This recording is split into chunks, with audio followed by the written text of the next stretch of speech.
구원이란 무엇인가입니다.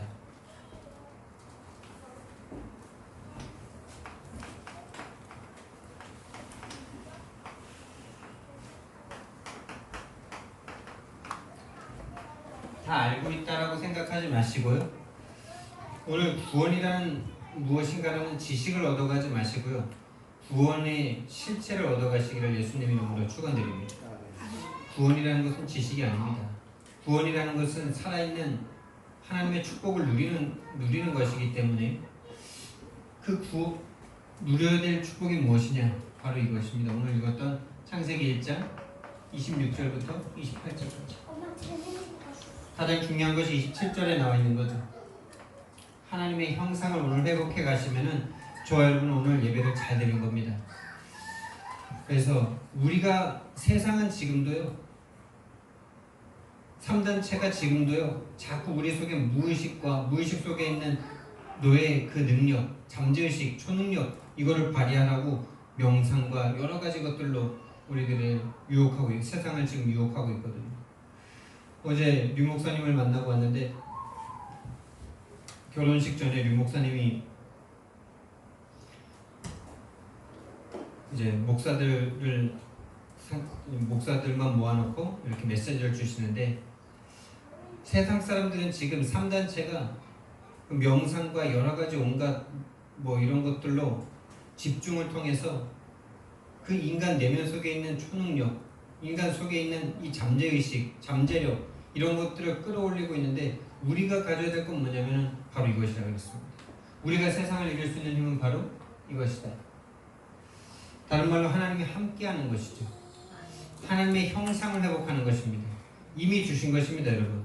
오늘 저와 여러분이 구원이란 무엇인가? 가장 기초적인 것 같지만 가장 모든 것인 줄 믿습니다. 저와 여러분이 오늘 구원받고 구원의 은혜가 회복된다면 저와 여러분이 고민하고 있는 모든 염려, 갈등 이런 것들이 다 사라질 줄 믿습니다. 그것이 구원입니다. 그 구원 속에 모든 것을 다 담아주신 겁니다.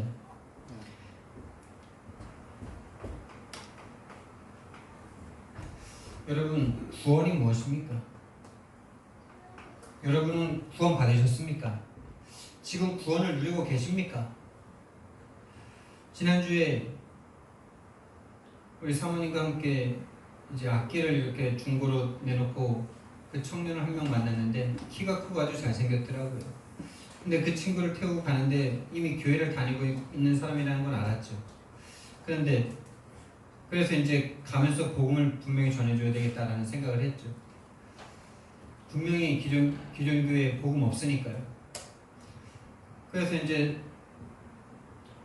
살짝 말을 꺼내봤는데 생각 이상이에요. 상상 이상으로 복음 없어요. 단 1도 없어요. 예수가 어떤 분이냐라고 말하니까 그리스도라는 단어 자체를 몰라요. 예수가 그리스도라는 거 아십니까? 그러니까 그리스도요? 그게 뭐예요? 진짜 심각합니다, 여러분. 심각하고요. 우리에게 그 사명을 주신 줄 믿습니다. 그리고 지금 우리에게도 그리스도가 무엇인지 우리는 알고 있지만 그리스도에 대한 실제를 누림이 없다면 그 친구에게 말해줄 게 없을 겁니다. 사실 지식만 전달하겠죠. 지식이 아니라 저와 여러분에게 오늘 지금 이 순간 그리스도가 체험되는 예배가 되길 바랍니다.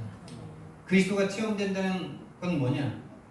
뭔가 나를 묶고 있던 것에서 해방되는 거. 계속 나를 뭔가 누른다니까요.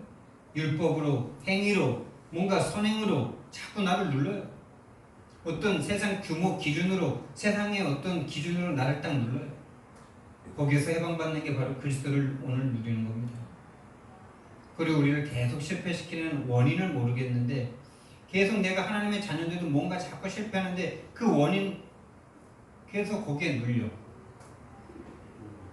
나를 계속 실패시키는 게 사단이라고 아무리 말을 해줘도 사단이라고 눈치를 잘 못 채.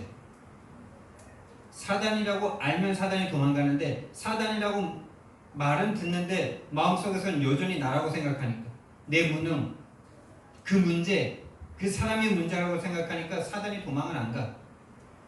그리스도를 알았다는 말은 뭐냐?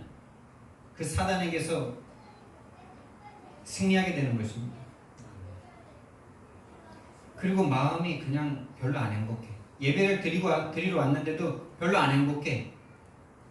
그리스도를 만난다는 것은 하나님을 만남으로 모든 근심, 염려, 불안, 초조가 싹 사라지는 것이 바로, 그래서 마음이 그냥 가벼워지고 행복해지는 것. 지금 이 시간 그 축복을 제가 가장 받고 싶습니다. 여러분도 더 많이 받으시겠다는 그 기도를 하시기 바랍니다. 자, 여러분, 구원이 뭐고 여러분은 왜 구원받으셔야 됩니까? 왜 구원받으셔야 됩니까? 여러분은 지금도 구원받으셔야 됩니까? 방금 말했던 이 세 가지가 여러분에게 없기 때문에 여러분 구원받으셔야 되겠죠. 왜 근데 이 질문은 이제 우리가 이 자리에 있기 때문에 그 질문이 우리에게 맞는 건데, 여러분 한번 여러분이 이 구원이라는 참된 의미를 깨닫기 전에 여러분이 왜 구원받았어야 됐는지에 대해서 한번 질문을 해보죠. 여러분은 왜 구원받았어야 됩니까? 사실은요, 우리는요, 내가 왜 구원받아야 되는지도 모르는 상태였어. 내가 왜 구원을 받아야 돼? 구원의 이유조차 없었어요, 우리는. 왜 구원받아야 되는지를 모르고 있었다니까요. 몰랐어요, 이거를. 몰라요. 왜 구원받아야 되는지. 그러니까 예수가 그리스도, 십자가에서 죽으신 예수 그리스도가 한심하게 보여요. 아니, 예수가 그리스도라는 이 단어 자체도 몰랐죠. 몰랐습니다. 몰랐어요. 제가 이번에 군의를 다녀오면서 많은 생각을 했는데, 어렸을 때를 많이 생각하게 되더라고요. 진짜 말이지. 그 두 번째 날 밤에 누워서 이렇게 막 영화를 한 편 보고, 영화에 좀 감동을 받고, 그런데 갑자기 제가 금요일인데 내가 시골 현장을 가는 날인데, 시골 현장에다가 전화를 해야지라고 생각했는데, 그날 그냥 이렇게 동역자들과 또 이렇게 은혜 받으면서 편하게 지내다 보니까 새까맣게 잊어버리고, 시골 현장에 대해서 완전 새까맣게 잃어버린 거예요. 얼마나 제가 약간 처음에는 좀 당황스럽던지. 그런데 내가 거기서 바로 나한테 오는 질문이, 나는 왜 시골 현장을 가려고 하지? 였어요. 나는 왜 시골 현장을 가려고 하지? 나를 반기는 사람도 별로 없는데 라는 질문을 딱 하면서, 그런 생각이 딱 들면서, 그러게 말이야, 그 사람들은 본인이 왜 구원받아야 되는지에 대한 이유도 모르는데 나는 그들에게 가고 있구나 라는 생각이 들면서, 이게 바로 우리의 상태구나, 우리의 상태였구나. 나는 내가 왜 구원받아야 되는지도 모르는데 하나님이 나를 찾아와 주셔서 구원의 이유까지 알려주신 거구나. 안 그렇습니까? 그들은 내가 가서 말해주는 복음이 왜 필요한지조차도 몰라요. 왜 모를까요? 왜 모를까요? 그들 속에 있는 강한 자가 무너지지 않았어요. 이 세상의 신이 믿지 아니하는 자들의 마음을 흥미케 하여 그리스도의 복음의 영광의 강체가 비치지 못하게 하고 있으니까. 근데 나도 딱 그런 상태에 있었는데 하나님이 찾아와 주셔서 우리 속에 강한 자를 무너뜨리시고, 그 말은 다시 우리를 살리시고 복음을 듣게 하시고 믿게 하시고, 하나님이 우리를 찾아와 주셔서 왜 구원받아야 되는지에 대한 이유도 몰랐던 우리들에게, 맞죠? 먼저 죽어주셨어. 그러니까 로마서 5장 8절 말씀이 얼마나 내 가슴에 와서 닿는지. 우리가 아직 죄인 되었을 때, 그 말은 우리가 왜 구원받아야 되는지에 대한 이유도 모를 때, 다시 말해서 우리가 하나님 앞에 창조주께 우리를 만드신 하나님이 계신 줄도 모르는 그때, 그 하나님께 구원 좀 해주세요 라고 말을 해주지도 못한 그때, 피조물들에게 한심하다고 능력 없는 존재라고 핍박을 받으면서 죽으셨던 예수 그리스도가 딱 생각이 나는데, 너무 막 가슴이 막 벅차오르더라고요. 여러분, 이게 우리가 받은 구원입니다. 우리는 왜 구원받아야 되는지 구원을 요청한 적도 없다니까요. 구원을 바란 적도 없어요. 왜 구원받아야 되는지에 대한 이유조차도 없었어요. 요구하지도 않았어요. 요구할 수도 없었죠. 뭐가 구원인지는 모르니까. 요구할 수도 없었어요. 하나님께 나 좀 구원해 주세요 라고 한 번도 말한 적이 없는데 하나님이 우리를 찾아와 주신 거예요. 완전 뭐 하나님이 진짜 전도자의 말대로, 전도자의 말씀대로 하나님이 혼자 상사병 나가지고 하나님이 우리를 구원하시려고 이 땅에 인간의 몸을 입고 오시고 대신 죽어주셔서 사단의 권세가 꺾이고 나니까 우리의 눈이 열려서 보게 되는 거죠. 아, 우리 구원 못 받아서 지옥으로 가고 있던 우리 인생이 멸망과 저주와 재앙 가운데 끌려가다가 결국에 죽어서 지옥으로 갈 수밖에 없던 우리가 그분의 죽음으로 우리가 구원을 받은 거고, 이게 예수님을 3년 6개월 따라다닌 제자들도 몰랐던 거 아닙니까? 구원이 바로 로마에서 해방되는 게 구원이라고 생각하고 있었잖아요. 그러니까 자신의 연약함을 채우는 게 구원이라고 생각하고 있었잖아요. 자신의 무능을, 자신의 가난을, 자기 나라의 그 연약함을 해결하는 게 구원이라고 생각하고 있었잖아요. 왜 구원받아야 되는지에 대한 이유도 모르고 하나님 앞에 요구하지도 않았을 그때 하나님께서 우리를 구원해 주셨습니다. 어떻게 해요? 대신 죽어주십니다. 인간의 몸을 입고 오셔서 대신 죽어주십니다. 목요일날 중독 치유 모임이 있는데 거기에 이제 참여를 딱 했는데 조 목사님이 이제 좀 다른 목사님들이 여러 명 더 오시니까 더 마음을 담아서 말씀을 전하시는 것 같았어요. 그러면서 이제 본인이 초창기에 이제 아들 결혼식을 놓고 또 감동도 있고 이러시니까 더 초창기 때 본인이 어떻게 복음을 전했는지, 또 가정 상황에서 본인의 영적 문제가 어떻게 드러났는지를 이렇게 에피소드를 한 두세 건 말씀을 해주시더라고요. 조 목사님의 영적 문제는 분노 조절 장애로 오셨대요. 분노 조절 장애. 분노가 한번 딱 잡히면은 어떤 것도 안 보인대요. 그리고 본인도 늘 실수하면서 실수하는 사람들을 이해를 못하고 그랬대요.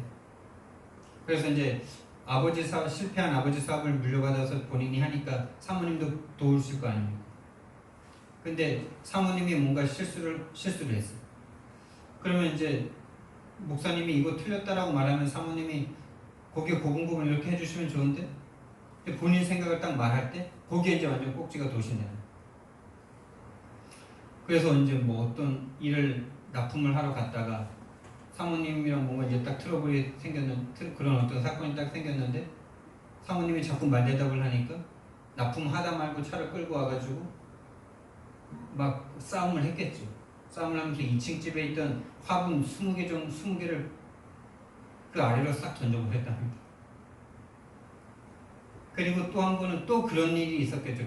그때는 어떤 에피소드가 있었는지는 말씀 안 하셨는데 한 번 또 그렇게 한 번 딱 꼭지가 돌아가지고 사모님을 이렇게 탁 쳤는데 그냥 친 게 아니라 엄청 진짜 죽일 듯이 쳤겠죠. 여기를 얼굴을 맞았는데 맞자마자 일단 실신을 했어요. 여기가 터졌는데 피가 줄줄 흐르고 애들 자다가 일어나가지고 보고 여기를 근데 최종적으로 여기 이제 상처가 있는데 여기를 90반을 꼬맸다고 그러더라고요. 터졌겠죠, 이 안이. 터져가지고 90반을 꼬맸겠죠. 그 분노 조절 장애를 앓고 있을 때가 예수가 그리스도라는 이 복음을 깨닫고 사업하면서 밤에는 전도하러 다니고 있을 때였어요. 다른 사람들 막 귀신 쫓아내고 막 이럴 때였어요. 그런데도 본인의 영적 문제가 해결이 안 되는 거예요. 근데 진짜 그리스도라는 것을 이렇게 정확하게 본인이 영적 문제가 뭔지 정확하게 깨닫고 딱 체험되는 그때 그게 끝났다라고 말씀을 하시더라고요. 그러면서 이제 조금 더 군의 내용을 조금 간증하자면요. 그리고 이제 결혼식을 참여했는데 이 아들이 과거를 이렇게 고백하고 자기들의 이야기를 좀 하는 그런 시간이 있더라고요. 그러면서 상처투성이었대요. 아버지가 집에 없고 또 들어오면 뭐 어머니랑 그렇게 싸우시는 거, 그렇게 심하게 싸우면은 그렇게 2번만 싸웠겠습니까? 잡힐 때마다 싸웠겠죠. 그러니까 상처투성이. 그러니까 아버지가 개척을 했는데도 다른 교회로 엄마와 함께 다른 교회로 갈 수밖에 없는, 그게 사이 좋아서 잠깐 간 게 아니고 너무나 아버지가 보기 싫어서 다른 교회로 간 거죠.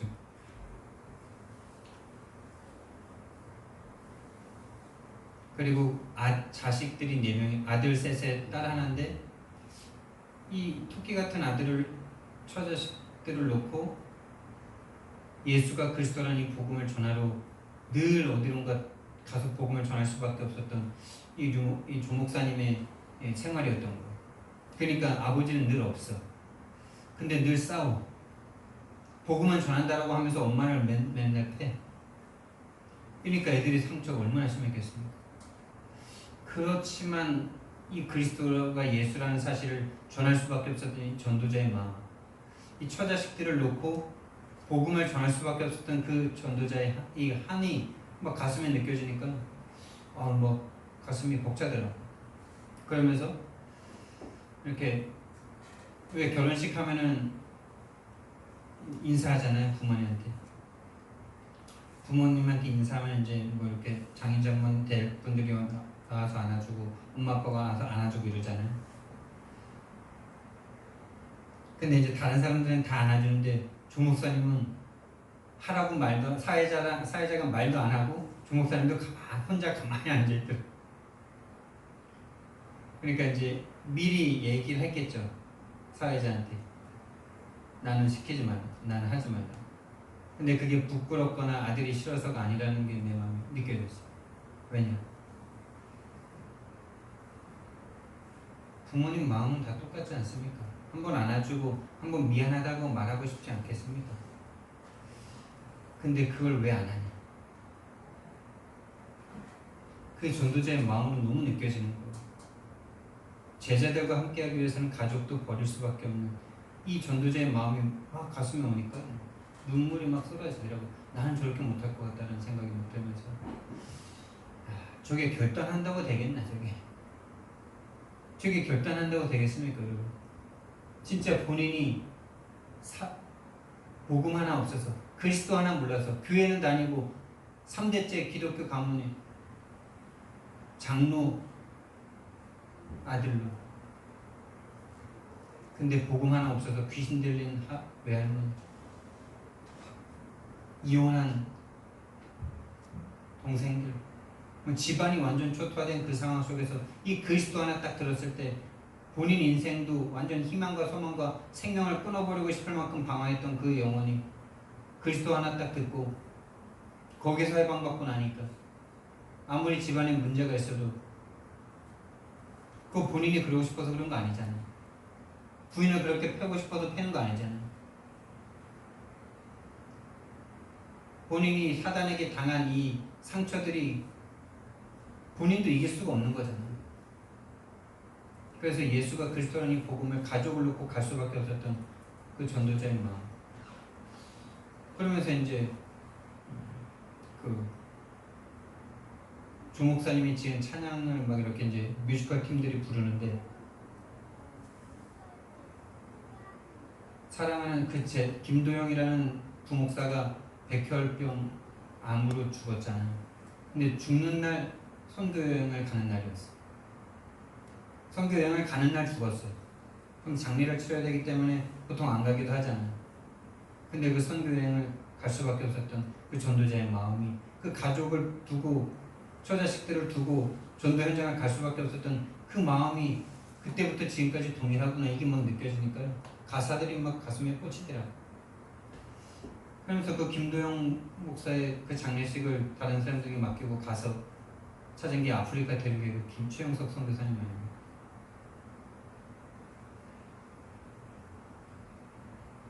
정말 저와 여러분이 구원을 왜 받아야 되는지에 대한 이유조차 우리가 지금도 여러분은 있습니까? 지금은 여러분이 있습니까? 구원을 받아야 되는 이유가요.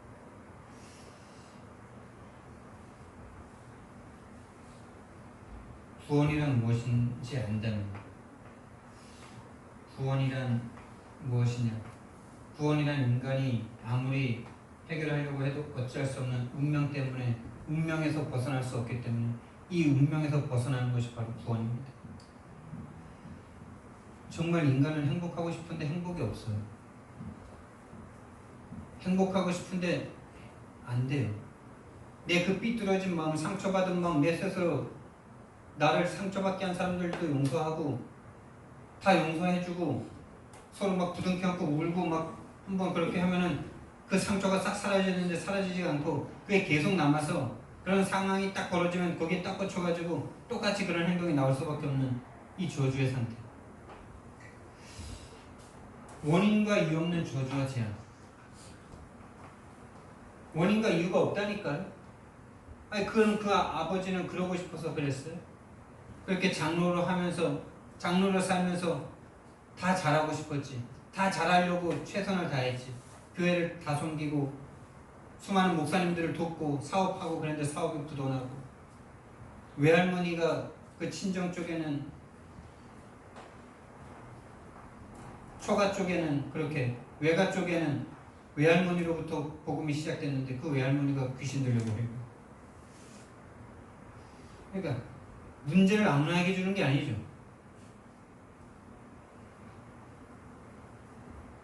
이제 전도자 한 명을 만들기 위해서 하나님께서 그 모든 문제를 허락하셨다는 거예요. 원인 없는 저주와 재앙에서 해방하시는, 해방을 받는 게 바로 구원입니다. 왠지 이상하게 모르게 계속되는 실패가 계속 와요. 나요. 인생에 이 실패 속에 또 내 마음이 안 무너지면 되는데 이것 때문에 좌절이고 한 번 실패하는 거는 뭐 성공의 어머니라고 좋지만 계속 실패한다면요. 이유와 원인을 모르겠어. 그래서 여기에 계속 실패하고 계속 문제가 터지면요. 사람들은 결국에는 영적 존재를 찾게 돼 있어요. 그래서 무당 찾아가는 겁니다. 이 계속되는 실패와 좌절로부터 해방받는 게 바로 구원입니다.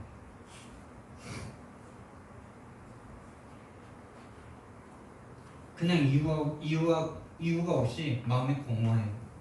아무리 다 갖춰도 아무리 성공해도 공허하고 허무해요. 왜요? 그렇습니다, 여러분. 돈이 행복을 준다면 돈 버는 사람들이 건전하고 행복하게 잘 살아야죠. 왜 마약을 해야 됩니까?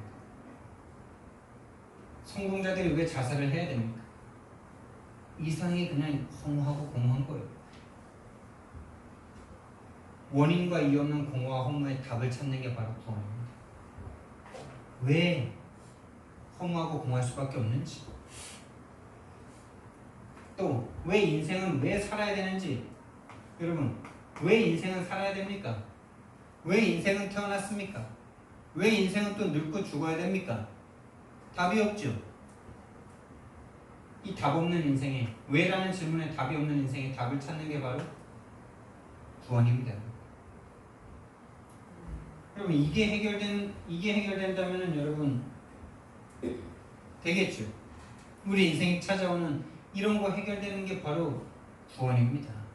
이거 해결해 보려고 사람들은 수없이 노력하지만은 절대 해결이 되지 않습니다. 왜요?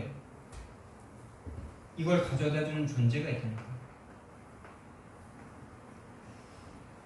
이걸 계속 가져다 주는 존재가 있다니까요. 그냥 이렇게 오는 게 아니라요. 그냥 운명에 빠지는 게 아니고요. 그냥 저주와 재앙이 내 실수 때문에 오는 게 아니고요. 원인 없는 이유 없는 계속되는 실패, 공허와 허무, 답 없는 인생이 그냥 오는 게 아니고요. 그걸 가져다 주는 존재가 있다니까요. 그 권세가 있다니까요. 이걸 도저히 이길 수가 없어요. 그래서 선행으로도 안 돼요. 그래서 노력으로도 안 돼요. 돈으로도 안 돼요. 지식으로 안 돼요. 배경으로 안 됩니다. 이 존재는 그런 걸로 꺾이지 않습니다. 이 존재, 이 권세를 가진, 이 죽음의 권세를 이길 수 있는 힘이 있어야 되는데 이 힘을 가진 그 어떤 존재도 없어요.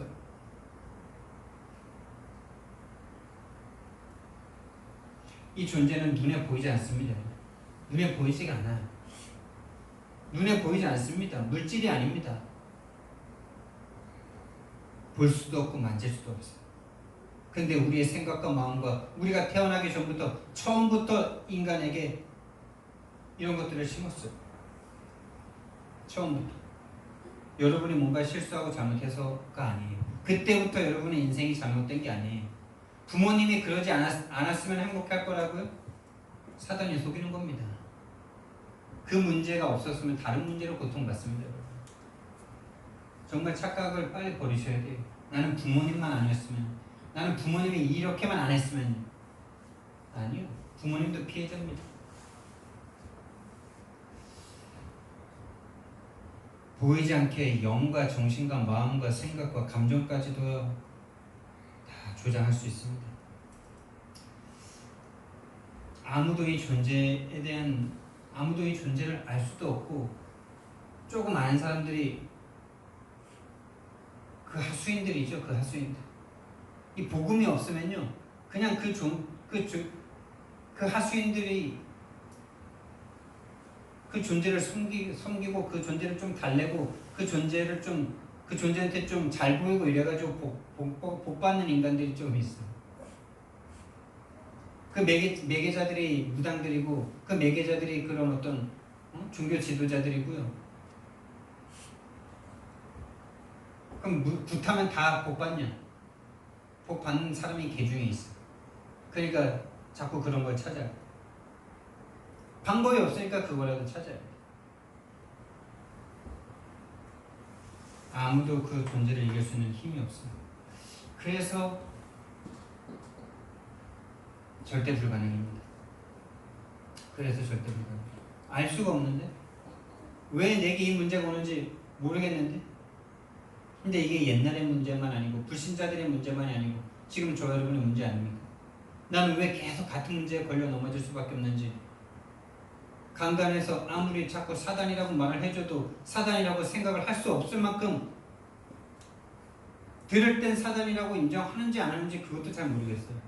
사단이겠지, 좀 사단인가 보다, 사단이라고 하시네, 이렇게는 하는데 혼자 딱 생각에 틀로 돌아갔을 때는 그게 왜 사단이야? 이 생각도 안 하겠죠. 그게 왜 사단이야? 라는 생각도 안 하겠죠. 아예 그냥 사단은 배제시켜놓고 생각을 하고 있다니까요. 성경은 이것만 말하고 있는데 다 나라고 생각해요. 그 나라고 생각하는 그 생각이 여러분 생각 아닙니다. 내 실수고 부모님의 실수고 이 문제 때문이고 자녀 때문이고 부모님 때문이고 그 사람 때문이고, 그 생각이 여러분 생각 아니라면 어떻게 하시겠습니까? 근데 그 생각이 내 생각이라고 계속 생각하고 있죠. 그러니까 그 생각을 바꿀 수가 없어요. 왜? 그 생각을 가져다 주는 존재가 있는데 그 존재라고 생각을 못하니까 생각의 틀이 안 바뀌어. 그러니까 조금 다른 식으로 생각을 돌려서 생각을 하는데 결국엔 똑같아. 한번 좀 힘 얻어서 다른 식으로 좀 생각해 보지만 근본이 안 바뀌었기 때문에 계속 똑같이 그 문제 때문에 고통당하고 괴롭고 두렵고 화나고 짜증나고, 그렇죠? 회피하고 싶고 그 사람을 회피하고 싶고 그 문제를 벗어나고 싶고 근본적으로 해결이 안 돼요. 왜? 사단이라고 생각을 안 해요. 사단이라고 생각을 안 하니까 거기서 벗어날 수가 없어요. 왜요? 마귀를 대적하라. 그리하면 너희를 피할 것이다. 라고 말씀하셨는데 마귀라고 생각을 안 하는데, 사단을 보호해주고 있는데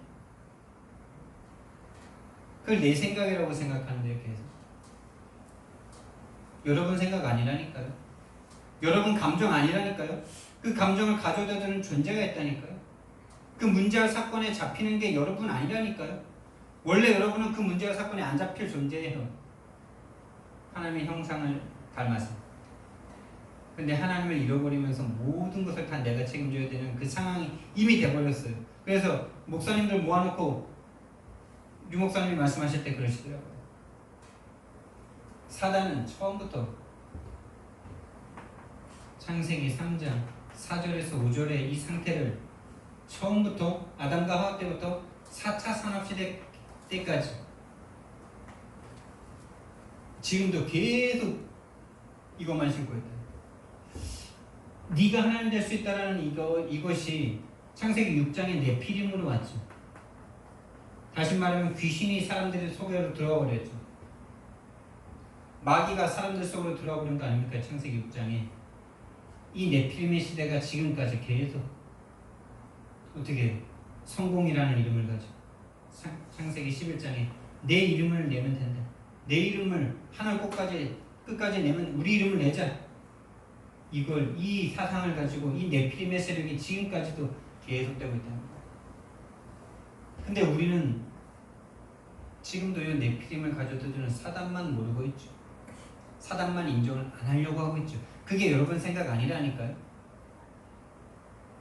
여러분이 여러분 생각 아니라고 생각하셔야 돼요.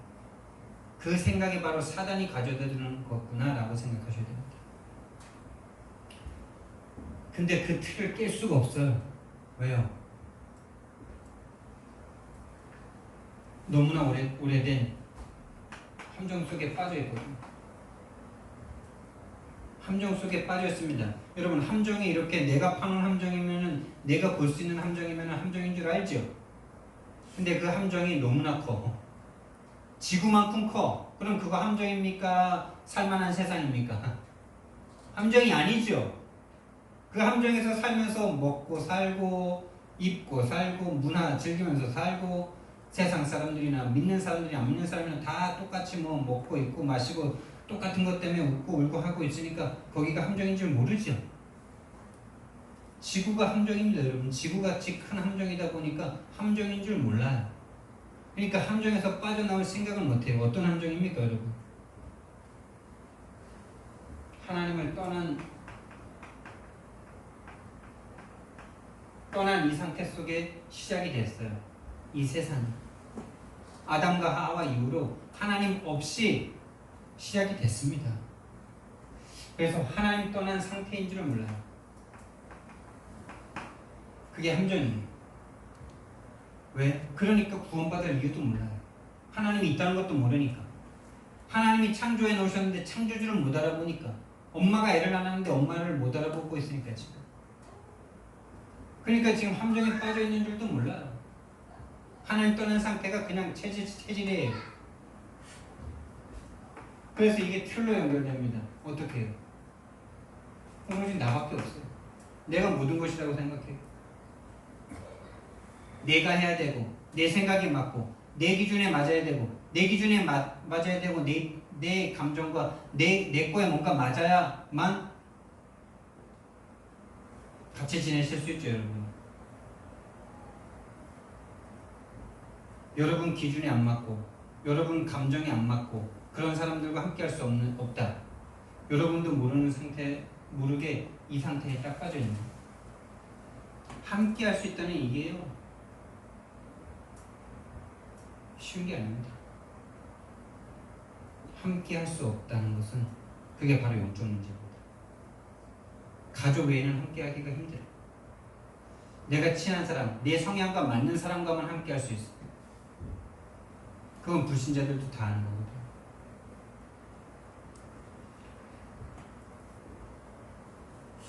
우리는 뭐가 죄인지도 모르는지 죄 가운데 빠져있는 상태로 시작이 됐어요. 신분이 죄인의 신분으로 태어났고 그렇기 때문에 여기서부터 죄가 나오고 이 죄로 인한 저주와 재앙이 계속 점점 다람쥐 쳇바퀴 굴러가듯이 계속 굴러가고 있습니다. 하나님 떠난 상태인 줄도 모르고 죄인의 신분으로 나온 상태예요. 죄인의 신분으로 시작이 됐어요. 그냥 너무나 오래됐어요. 이게 시작부터 그렇게 됐어요. 그리고 사단에게 장악된 상태. 사단에게 장악된 상태로 태어났습니다. 이게 함정이에요. 함정이 너무 크다 보니까, 너무 오래되다 보니까 이게 하나님의 은혜가 넓고 깊어야 되는데 이 함정이 너무 넓고 깊고 높다 보니까 몰라. 그렇죠? 그러니까 죄인의 신분으로 말미암아 죽음이 딱 들어오다 보니까 이때부터는 나의 것을 내가 챙겨야 돼. 내 유익을 내가 챙기지 않으면 뭔가 죽어버릴 것 같아. 내 거 내가 안 하면 죽어버릴 것 같아. 그러니까 예수님의 말씀과 내가 안 맞죠. 이방인들이 구하는 건 구하지도 말라 그러는 말씀이 평생에 한번 체험해보기도 힘들잖아요.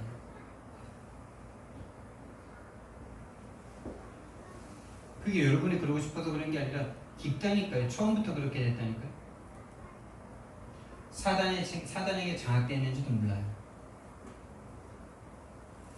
그래서 틀이 딱 형성됐고요. 사단에게 장악되니까 나의 성공. 하나님은 없는 내 이름을 내가 내야만 돼요.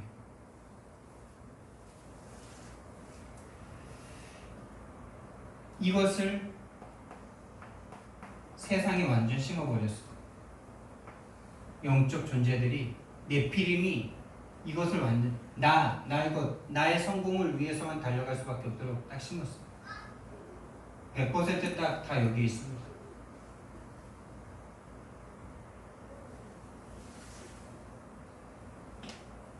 더 무서운 거는요.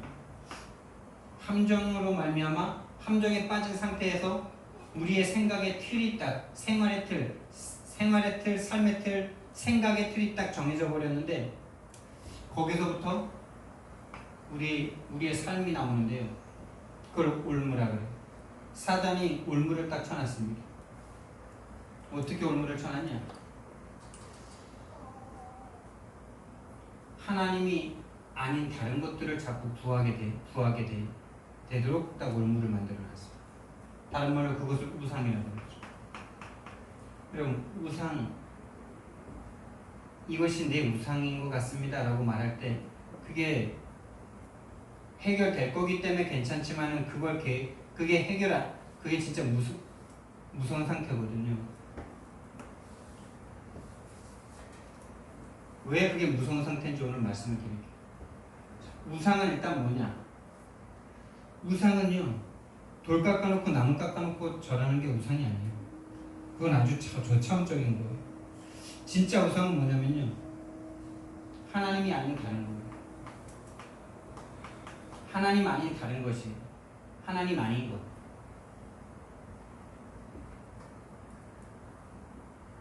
또 한 가지는요, 하나님의 것을 내 것으로 딱 바꿔버리는 거예요. 이게 되게 무서워요.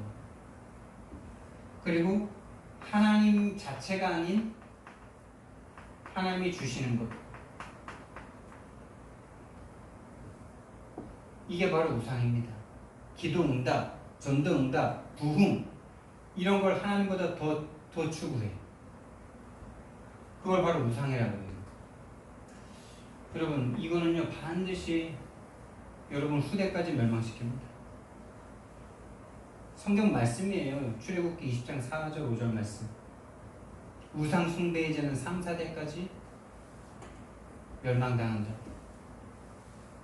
우상 숭배가 근데 좋은 거예요. 이게 좋은 것처럼 보이는 게 이게 문제예요. 좋아요. 나쁜 걸 섬기는 사람 있어요? 나쁜 걸 우상으로 만드는 사람 있어요?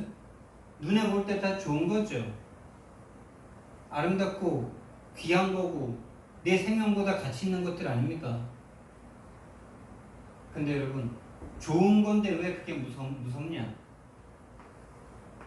자, 우상을 갖고 싶어서 갖는 게 아니라 우상을 가질 수밖에 없는 상태거든요. 어떤 상태? 신분의 상태입니다. 다른 말로 하나님이 누려지지 않는 상태.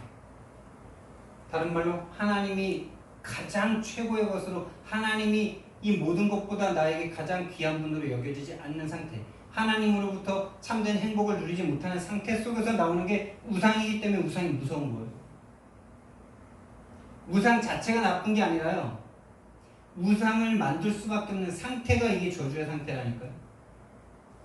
하나님이 없는 상태예요.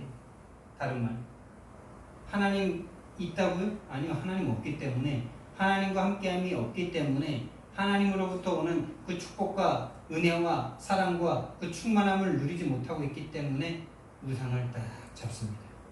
왜? 하나님으로부터 안 행복하니까 다른 걸로 행복해야 되거든. 다른 걸로 행복해야 되거든. 근데 그게 언제부터라고요? 우리가 태어나기 전부터. 아주 오래됐어. 시작부터. 인류의 시작부터 그게 시작이 됐다니까요. 사단은 하나님과 연계에 있었습니다. 지구가 만들어지기 전부터 있었어요. 신분이 하나님을 놓친 상태예요. 그걸 성경에서는 이렇게 말합니다. 본질상 진노의 자녀다. 너희는 너희 아비 마귀에게서 났으니 마귀 자녀랍니다. 이 마귀 자녀의 상태 속에서 나오는 게 우상이기 때문에 이 우상이 정말 무서운 거예요. 괜찮은 게 아니라니까요.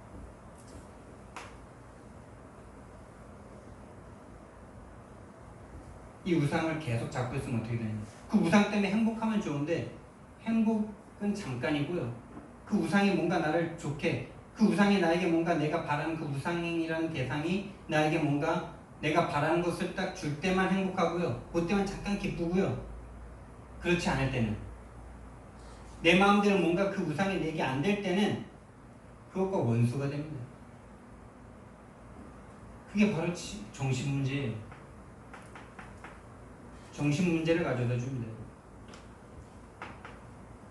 영적으로 이미 평안하지 않은 상태죠. 마음과 생각이 거기에 완전 시달립니다. 감정이 계속 거기에 잡힙니다. 그럼 어떻게 됩니까, 여러분? 절대 복음 전할 수가 없죠. 여러분, 영적 문제는요, 사단의 역사는요, 그 우상이 사단의 역사가 아니고요, 이 우상을 통해서 마음과 생각을 무너뜨리니까 복음을 못 전하게 하는 게 사단의 역사예요. 여러분이 복음을 못 전하고 있다. 그건 단순한 상태가 아닙니다. 단순한 상태가 아니에요. 사단의 역사 가운데 있는 상태죠. 일단 내가 복음을 못 누리고 있잖아요. 복음 때문에 안 행복하고 있잖아요. 그게 여러분이 안 누리는 게 아니라니까요. 여러분 누리고 싶어요. 하루에 기도하고 싶어요.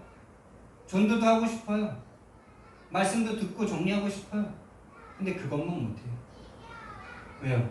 늘 마음이 다른 것 때문에 지금 화가 나 있고, 불안해하고 있고, 두려워하고 있고, 초조해하고 있고, 염려하고 있으니까 복음만 못 전합니다. 그게 사단의 역사입니다. 사단이 바라는 겁니다. 육신의 문제를 계속 가져다 줍니다. 왜요? 육신의 문제 가져다 주면 복음 안 전할 거예요. 육신의 문제 해결하면서 하나님 복음은 육신의 문제 해결되면 전할 사람이에요. 육신의 문제 계속 가져요. 육신의 문제가 있어도 하나님의 복음을 전하겠다고 결단하지 않는 이상은 육신의 문제가 끝나지 않을 겁니다. 죽을 때까지. 왜요? 사단이 그것만 하고 있는데요. 살아서 보이지도 않고 시공간을 초월하는 그 존재가 계속 그것만 하고 있는데, 자지도 않고 먹지도 않아도 되는 그 영적 존재가 육신의 문제, 미래 꿈꾸고 싶지만 꿈꿀 수가 없어요. 후대 똑같이 멸망당합니다. 왜요? 우상 숭배자는 3, 4대까지 이르는. 여러분, 이 함정과 틀과 울무에서 빠져나오는 것이 바로 구원입니다. 그 구원이 저와 여러분에게 임하기를 예수님 이름으로 축원드립니다. 그래서 여러분들 이 구원을 계속 묵상하셔야 돼요. 우리가 세상을 이길 수 있는 힘. 이 사단은 지금도 함정과 틀과 올무를 딱 쳐놓고 그 속에서 잠재의식, 무의식 막 이런 초능력을 끌어올리는 이 세상 방법으로 네가 잘 되면 된다, 네가 성공할 수 있다 계속 속이는데, 우리는 그 세상을 이길 수 있는 힘이 묵상인데 뭘 묵상하냐? 창세기 1장 27절을 묵상하시는 거예요. 하나님의 형상, 하나님이 나와 함께, 하나님의 영이 내 속에, 하나님의 호흡이 내 안에, 성령이 지금 부활하셔서 내 안에, 그리스도가 내 안에, 하나님의 본체이신 그리스도가 내 안에, 이걸 묵상하시지 않는다면 저 여러분은 세상을 이기고 싶지만 이길 수가 없습니다. 계속 세상의 종로를 탈 수밖에 없는 상태가 됩니다. 창세기 1장 27절을 회복해요. 이게 바로 구원입니다. 원래 것을 회복하는 거예요. 원래 주신 축복을 회복하는 거예요. 그래서 여러분, 잠자기 전에 여러분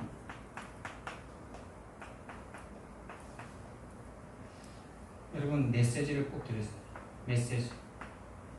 전체 메시지, 강단 메시지를 들으시고 한 줄이라도 여러분이 카톡에 좀 올리세요. 카톡에 올리든지 아니 못 올리겠거든 뭐 기도집에 적든지 한 줄이라도 내게 은혜 받은 메시지를 딱 적고 그 메시지로 기도하고 주무세요. 한 줄이라도 정리해서 그걸로 기도하세요. 많이 안 써도 되고, 그리고 메시지를 어떤 메시지를 받았다 이게 중요한 게 아니고 그 메시지가 나에게 어떻게 부딪혀 왔는지, 그 메시지가 나와 어떤 상관이 있는지가 중요한 거예요. 그게 흐름을 타시는 거예요. 메시지에 은혜 받았다 그랬는데 메시지와 나와 상관이 없어.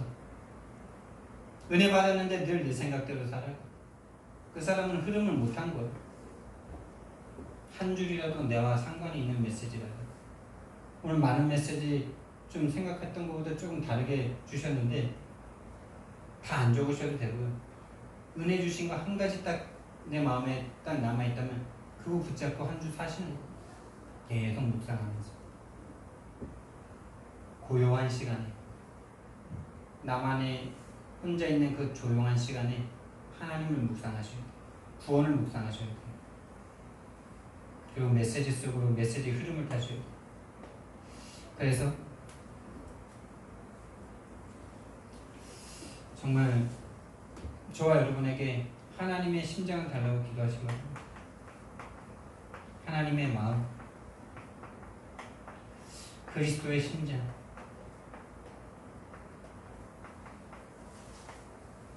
전도자의 향을 달라고 제가 요즘 기도하고 있습니다. 정말 저와 여러분이 절대 구원받을 수 없던 우리가 구원받았다면, 진짜 구원의 은혜가 임했다면 구원받지 못한 현장이 보일 수밖에 없는 거죠. 저와 여러분에게 그 은혜가 임하길 예수님 이름으로 축원드립니다. 사랑의 하나님, 은혜와 사랑을 너무나 감사를 드립니다.